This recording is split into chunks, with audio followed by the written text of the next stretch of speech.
पाठ योजना। हमारा प्रकरण है आज का महात्मा गांधी का आगमन। पाठ संख्या 26 है इतिहास, और आप इसको सामाजिक हैं, आपको तो सामाजिक में भी काम ले सकते हैं। क्लास 8। ये आपके विशिष्ट उद्देश्य और व्यवहारगत परिवर्तन उद्देश्य हैं 6। ज्ञानात्मक और बोध ज्ञानोपयोग, कौशल, अभिरुचि और अभिवृद्धि। ये आपके सामने उद्देश्य लिखे हुए हैं, लिख सकते हैं ये स्क्रीनशॉट लेके भी। ये उद्देश्य लिखने के बाद आपको इसके बाद में लिखना है शिक्षण विधि, जिसमें आप व्याख्यान विधि और प्रश्नोत्तर विधि करेंगे।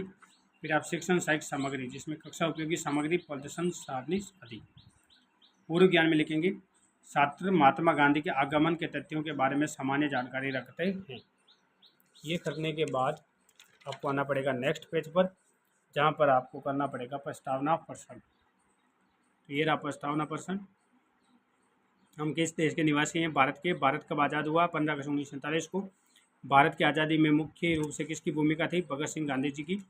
महात्मा गांधी दक्षिण अफ्रीका से कब लौटे थे? समस्यात्मक प्रश्न।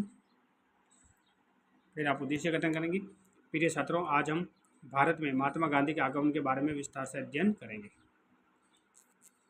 ये करने के बाद आपको आना पड़ेगा प्रस्तुतिकरण में नेक्स्ट पेज, जहाँ पर प्रस्तुतिकरण है महात्मा गांधी का आगमन, हमारा शिक्षण बिंदु है पहला, और ये विकासात्मक प्रश्न 2, हमारे राष्ट्रपिता कौन थे? महात्मा गांधी।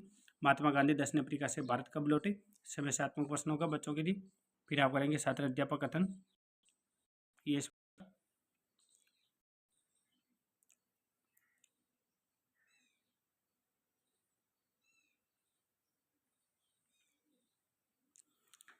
फिर ये बोध प्रश्न, कितने वर्ष की उम्र में गांधी जी भारत लौटे थे? ये करने के बाद आप छात्र क्रिया में करेंगे, छात्र ध्यानपूर्वक सुनेंगे तथा समझेंगे, और साइंपट पे करेंगे गांधी जी दक्षिण अफ्रीका से 1915 में लौटे। ये करने के बाद आपको आना पड़ेगा नेक्स्ट पेज पर, जहाँ पर आपका शिक्षण बिंदु 2 होगा लोलाट एक्ट। इस प्रकार विकासात्मक प्रश्न करेंगे। विकासात्मक प्रश्न करने के बाद छात्र अध्यापक इस प्रकार।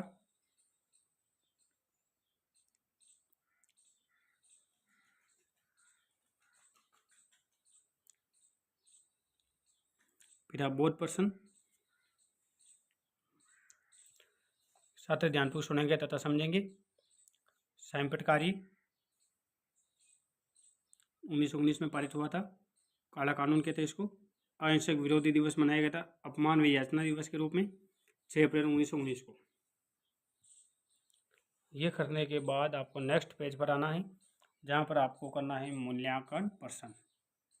ये इस प्रकार मूल्यांकन प्रश्न है 1, प्रश्न 2, 3, 4 और प्रश्न 5। मूल्यांकन प्रश्न करने के बाद आपको करना है गृह कार्य। डॉलेट एक्ट को काला कानून क्यों कहा जाता है?